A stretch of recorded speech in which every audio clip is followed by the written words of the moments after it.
Juga suatu ketika saya berurusan ini di Polres Jakarta Pusat, bahkan saya waktu itu sebagai terlapor. Tapi ya akhirnya laporan itu mentah, laporan di SP3 karena saya disimpulkan tidak melakukan pidana. Sama perubahan status saya dari terlapor menjadi orang bebas merdeka karena tidak melakukan pidana, juga tidak diembel-embeli dengan tarif apapun. Bahkan seingat saya ya, penyidik yang memeriksa saya waktu itu bahkan memberikan saya 1 bungkus nasi padang, lauk lengkap, plus air minum. Saya anggap itu sebagai sebuah kebaikan yang ditunjukkan oleh polisi kepada warga negara. Satu lagi, belum lama.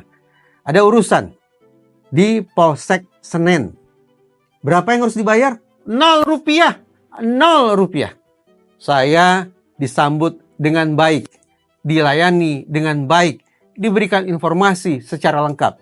Ini potret-potret kecil yang tersimpan di kepala saya, bahwa tidak juga benar kalau dianggap bahwa seluruh polisi di Indonesia mencandu bayar. Terlepas dari itu, kita juga harus bertanya ini. Kita berkutat terus tentang bagaimana ya perasaan atau suasana batin masyarakat berhadapan dengan polisi. Sekarang kita balik.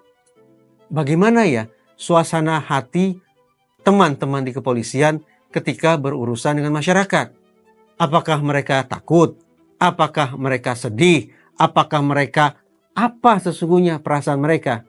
Sayangnya hingga hari ini belum ada riset yang saya baca tentang suasana hati polisi Indonesia ketika berhadapan, terlebih ketika berurusan dengan masyarakat banyak. Tidak ada riset semacam itu. Namun beruntung ada penelitian pembanding bahwa ternyata kalau harus dibandingkan antara polisi yang bertugas di kantor dengan polisi yang bertugas di lapangan, hasilnya tingkat stres polisi di lapangan jauh lebih tinggi, jauh lebih parah ketimbang polisi yang sehari-hari mengerjakan tugas di kantor.